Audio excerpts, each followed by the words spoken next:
그런 분들이 많이 있어요. 이렇게 타 병원에서 수술하셨는데 저희 병원에서 경과 보시는 분들. 왜 그러냐?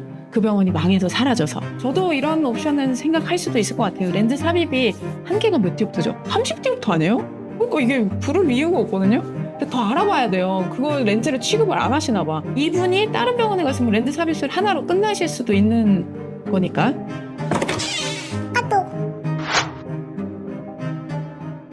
안녕하세요. 서울 눈의안과 시력교정센터에서 환자분들과 상담을 진행하고 있는 박담비 상담사입니다. 안녕하세요. 수술과 진료를 담당하고 있는 안과 전문의 신경윤입니다. 저희가 그동안 유튜브 콘텐츠를 통해서 시력교정 수술과 그에 관한 다양한 정보들을 전달해 왔는데요. 생각해보면 대부분의 내용이 환자들 입장에서만 다뤄졌던 것 같긴 하더라고요. 그래서 오늘은 조금 다른 시선으로 의료진과 병원 직원들의 입장에서 바라보는 시력교정 수술에 대해서 얘기를 해보려고 합니다. 사실 라섹이 뭐고 라식이 뭐고 어떤 게 더 좋고 이런 기본적인 정보들은 너무 많은 컨텐츠에서 다루고 있잖아요. 그래서 오늘은 조금 더 실제 상황에 가까운 이야기를 해보려고 합니다. 원장님, 제가 안과에 근무하다 보니 주변 지인들로부터 가장 많이 듣는 질문 중에 하나가 어떤 수술이 제일 좋아요? 또는 어떤 병원이 제일 잘해요? 눈의안과가 제일 유명한 거 아니에요? 이런 질문들이에요. 그만큼 시력교정 수술을 고려하는 분들 입장에서는 병원 선택이나 수술 방식에 대한 고민이 정말 크다는 걸 느껴지는데 이 부분에 대해서 원장님은 어떻게 생각하시나요? 첫 번째로 어떤 수술이 제일 좋아요? 이렇게 했을 때 그거는 이렇게 그 환자가 이런저런 옵션을 다 선택할 수 있을 때 선택을 하실 수 있는 부분이지, 어떤 환자는 한 가지 수술만 가능하신 환자들도 있고 어떤 환자는 옵션이 3가지 정도 돼서 그중에 뭐가 더 좋을까 고르는 그런 상황에 있으실 수도 있고, 예를 들어 보통은 요거를 2가지 중에서 고민하시는 경우가 많이 있는데 라섹이랑 스마트 라식, 이거 중에는 뭐가 더 좋아요? 하시면 저는 스마트 라식을 추천하기는 하죠. 비용이 비싼 거 외에는 모두 다 편하니까. 회복도 빠르고 안정성도 거의 비슷하게 높고 통증도 적고 그런 부분이 있지만 비용적인 부분이 거의 2배가 되다 보니까 그거는 환자분이 선택하시는 부분이 될 수 있고, 그래서 옵션이 있을 때는 보통 그 2가지에서 선택하시는 정도가 될 거고, 그런 경우에는 제일 좋아요 하시면 저는 스마트를 추천드리긴 해요. 근데 예를 들어서 최근에도 그런 분이 계셨어요. 스마트 하고 싶다 하고 오셔서 다 조건이 다 되는데 근데 저가 좀 종합격투기를 하는데 될까요? 그분은 저는 라섹을 추천드렸습니다. 그런 정도라고 생각하시면 될 것 같아요. 그리고 또 어느 병원이 제일 잘해요? 요거 제가 그렇게 시력교정 수술을 시행하는 병원을 여기저기를 다녀보고 이런 건 아니기는 하지만 제가 어쨌든 수술을 하면서 이게 수술 자체가 어려운 거는 그렇게 심하진 않은 것 같아요. 다른 안과 수술들에 비해서. 그치만 도스를 정하고 환자 대상을 정하고 할지 말지를 결정하고 어떤 수술을 하고 결정하고 이런 거에서 의외로 다른 수술보다 힘든 점이 많다는 걸 되게 느끼고 있거든요. 더더욱 할수록. 다른 수술들은 관역이 이따만한 거를 팡 써서 맞히는 느낌이라면은 얘는 정말 이 1.0이라는 구멍에 딱 맞춰야 되는 거예요. 그래서 어쨌든 다 절로 가게만 하면 되는 거 아니야? 라는 개념에서는 수술이 되게 쉽고 얼마 안 걸릴 것 같은데 경험이 중요하다. 그거는 계속 느끼는 부분이 있는 것 같아요. 그래서 아주 초보자에게 안 좋지 않을까? 이 정도 생각? 그렇다면 원장님이 생각하시는 병원 고르는 기준은 어떻게 해야 될까요? 보통 TV에서 나오는 병원, 블로그 후기가 많은 병원 많이 후보해 두시잖아요. 그런 것도 한 가지 방법이긴 한데 어쨌든 그런 병원이 수술을 엄청 많이 할 거 아니에요. 우리 경험도 중요하니까 거기서 하는 것도 좋을 수 있겠죠. 근데 그렇게 하는 병원들은 그 의사 하나하나의 그런 경력이나 이런 걸 조금 보기는 힘든 부분이 있어서 경험이 많은 의료진에게 받는 게 좋을 것 같고, 그런 분들이 많이 있어요. 이렇게 타 병원에서 수술하셨는데 저희 병원에서 경과 보시는 분들. 왜 그러냐? 그 병원이 망해서 사라져서. 오래 갈 수 있는 병원에서 보시는 게 좀 마음이 편하긴 할 것 같아요. 그래서 이 병원은 안 망하고 안 사라질 것 같다. 그런 부분도 좀 고려를 해주시는 것도 도움이 될 것 같습니다. 검사하는 시스템이 체계적인 곳, 요거는 이제 라식 수술 하시는 병원들은 다들 체계적이고 해서 그건 다 비슷할 것 같아요. 어느 정도 급만 되면은.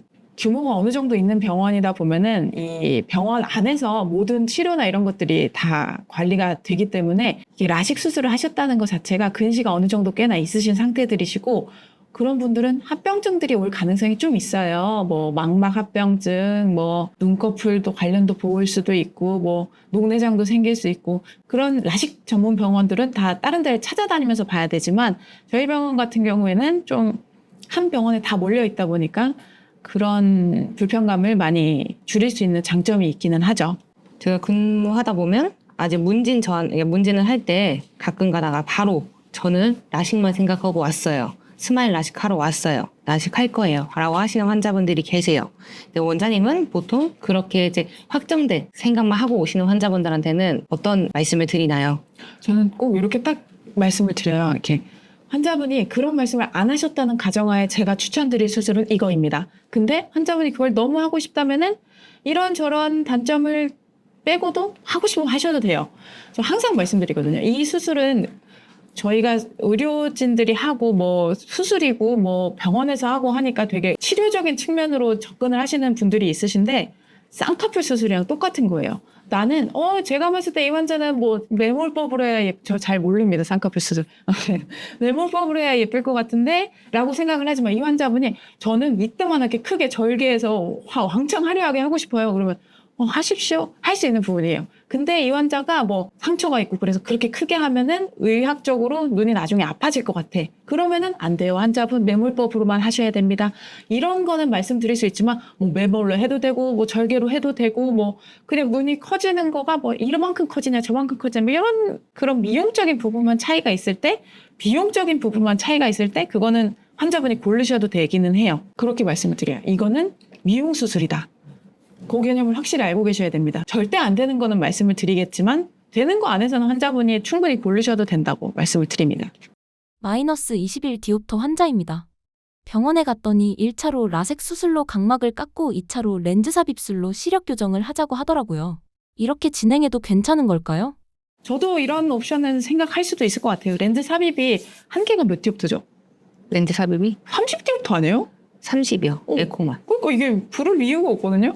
더 알아봐야 돼요. 그거 렌즈를 취급을 안 하시나 봐. 거의 뭐. 근데 21디옵터까지 되는 렌즈도 있거든요. 이렇게 다들 이렇게 뭐 다 시력 교정 수술 우리 병원에서 다 하고 있고 뭐 렌즈 삽입술도 하고 라섹도 하고 스마트도 하고 막 다 한다 하지만 렌즈 삽입술 중에서도 좀 렌즈가 좀 여러 가지 종류가 있거든요. 도수 범위가 더 큰 렌즈도 있고 이분이 다른 병원에 갔으면 렌즈 삽입술 하나로 끝나실 수도 있는 거니까 권유하죠. 이 사람이 얼마나 행복해지겠어요. 저라도 해요. 외적인 게 전혀 신경이 안 쓰인다? 그러면 뭐 안 할 수도 있지만 20대에 이 21디옵터짜리 안경을 끼고 사는 거는 너무 안 좋아요. 뭐 이게 얼마만큼 못생겨질까? 그래서 이 안경을 끼면 사람이 소연쌤이 도수가 엄청 높았는데 에코했거든요. 눈이 반토막 돼요, 그냥. 이렇게 되는데? 이렇게, 진짜 이렇게 되는데?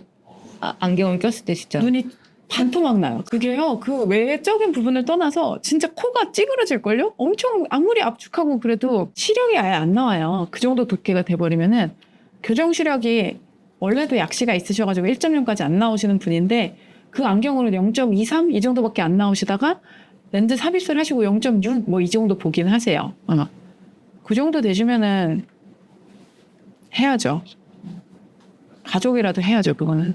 원장님, 그럼 이제 혹시 수술 도중이나 수술하고 나서 오늘 진짜 잘 됐다 하는 느낌이 있을 때가 있어요?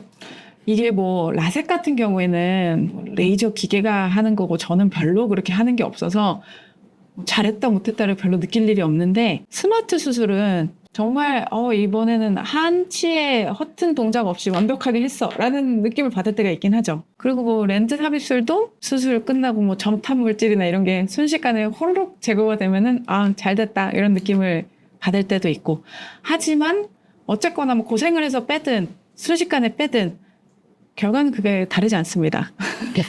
혹시 환자분이 스마트 수술을 하는 도중에 기침을 하거나 좀 움직임이 있다. 그러면 어떻게 돼요? 이게 뭐 제가 그때는 개입을 할 수 없는 상황이거든요. 기계가 환자분 눈을 고정하고 있는 상태에서 그 기계에서 빠져버릴 정도로 뭐 움직임이 심해버리면은 도중에 멈추고 다시 처음부터 시작을 하시면 돼요. 근데 이거가 뭐 제가 수술을 다시 처음부터 해야 되니까 번거로운 부분도 있지만 자꾸 저희가 뭐 렌즈도 못 끼고 오게 하잖아요. 소프트 렌즈도 표면의 상처들이 수술 경과에 조금 악영향을 미칠 수가 있는데 이걸 한번 잡았다가 풀렸다가 또 다시 잡았다가 또 풀렸다가 이렇게 되면 상처가 미세하게 생겨요. 그러는 과정에서 뭐 수술 후에 통증이 조금 더 심할 수도 있고 회복이 조금 더 오래 걸리기도 하고 그런 것 때문에 안 움직이는 게 좋긴 하지만 움직였다고 해서 크리티컬하게 이제 수술 끝났어 망했어 이런 건 아니긴 합니다. 상담할 때도 환자분들이 많이 여쭤보시는데 이제 눈을 어쨌든 저희가 기계로 벌리고 있더라도 환자분이 이제 눈동자를 조금 움직이다든지 하게 돼도 혹시 수술 정비가 멈추거나 이제 뭐 문제가 생길 수 있는 가능성도 있나요? 라섹 같은 경우에는 눈을 막 진짜 이렇게 돌리지 않는 이상 어느 정도 다 따라갈 수 있어요. 그래서 내가 뭐 움직이는 거에 자신이 없다 그러면 라섹 하시는 것도 도움이 되시고, 눈이 떨리는 사람들도 있거든요, 자동적으로. 그런 분들도 어느 정도는 라섹 기계가 다 따라가서 잘 쫓아가면서 레이저를 쏴서 그거는 뭐 크게 걱정 안 하셔도 되실 것 같은데, 스마트 같은 경우는 잡고 있는 순간에 환자가 움직였는데 그 움직임이 이 기계가 잡고 있는 힘을 풀어버릴 정도로 세면은 그것도 뭐 다시 처음부터 다시 시작하는 거죠. 깜빡인다고 멈추는 건 아니고, 이렇게 스마트 같은 경우는 빠지면은 자동으로 멈추고, 라섹은 정말 심하게 이렇게 레이저를 칠 수 있는 범위보다 더 많이 눈이 돌아갔다 그러면은 멈춰요, 자동으로. 그냥 레이저가 안 나갑니다, 칠 수가 없어서. 그러다 다시 제자리에 오면 다시 치고. 그렇게 눈 깜빡임에 대해서 부담을 갖지는 않으셔도 될 것 같아요. 네, 수술 영상을 보면 이제 스마트 같은 경우에는 렌티큘, 이제 실질을 빼내야 되는 과정이 있는데 혹시 원장님이 느끼는 그 감각 같은 게 있나요? 저는 뜯지 않아요. 그거는 뜯는 사람들은 그렇게 잡아서 뽑는 느낌이 있을 수 있는데, 저는 완전히 박리를 다 하고 들어있는 상태로 이렇게 빼는 느낌으로 하기 때문에 저는 포셉으로 자꾸 뽑는 느낌은 없어요. 그냥 이렇게 얹어져서 이렇게 나와요. 네, 이렇게. 저는 완전히 박리를 다 해버리고 나오기 때문에. 그런 말씀들 많이 하세요. 라섹만 하시던 분이 스마트 수술을 하시게 되면은 뭔가 좀 하는 게 있고 재미가 있고 하다 해서 흥미로운 수술이죠. 어쨌든 되게 기술이 조금 더 필요하고 난이도가 있는 수술이다 보니까 조금 더 어려운 만큼 환자가 느끼는 소리 같은 건 없죠, 원장님? 환자분은 레이저 발사될 때 약간의 진동과 소리가 나요. 그래서 저는 계속해서 예고를 하죠. 지금부터 이제 우웅 소리 날 거예요. 뭐 떨림이 있고 뭐 더 뿌해지고 계속 예측을 시켜드리면 환자분들이 놀라서 이렇게 갑자기 움찔하거나 이런 이벤트가 줄어들기 때문에 좀 더 안전한 것 같습니다. 환자분들도 느껴져요. 계속 누가 내 눈을 긁는 느낌이 나지 않을까요?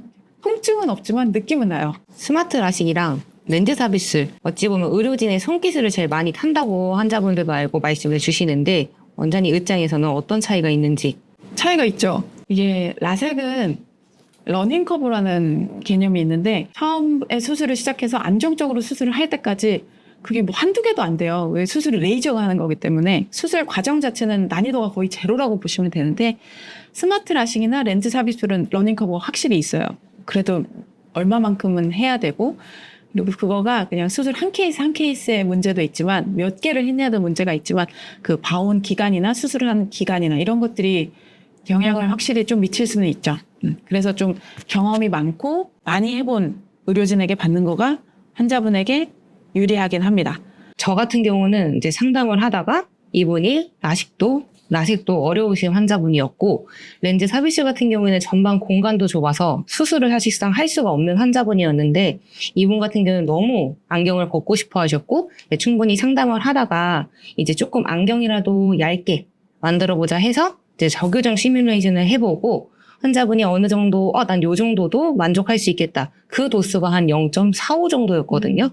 그래도 환자분은 나는 안경이라도 안 껴보고 싶다. 라고 이제 서로 간의 동의하에 이제 원장님과 수술을 진행을 했는데, 정말 진짜 다행히도 어떻게 보면 다음 날에 환자분 일주일 뒤에 시력을 쟀는데 1.0이라는 시력이 나온 거예요. 그럼 그 환자분도 너무 좋았고, 저도 저 입장으로서는 너무 그 분이 제 기억에 남는 좀 케이스라고 볼 수 있는데, 혹시 원장님도 그렇게 남는 케이스의 환자분이 있으실까요? 저도 비슷한 거죠. 그래서 도수가 너무 높으시고 안경 교정을 원래는 해보면은 저희가 그 시험 삼아 껴보는 그 트라이얼 렌즈들이 일반적인 도수는 안경알이 한 이만한데 그렇게 높은 도수는 안경알이 요만해요.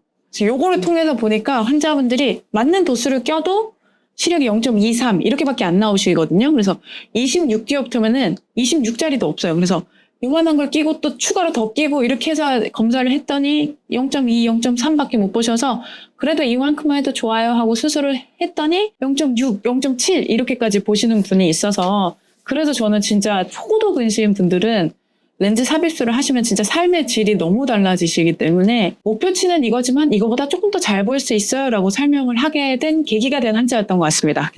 오늘 이 영상을 보신 분들 중에 나도 수술할까 고민하는 분들이 많으실 거예요. 근데 무조건 수술하라, 수술이 좋다가 아니니까 꼭 정밀 검사부터 받아보시는 걸 권유드립니다. 네, 맞아요. 수술은 라식 수술은 아까도 말씀드렸다시피 쌍꺼풀 수술입니다. 실수가 아니고 잘 따져보고 잘 고민하고 준비 열심히 해가지고 잘 골라서 가야 돼요. 궁금한 거 있으면 댓글로 남겨주세요.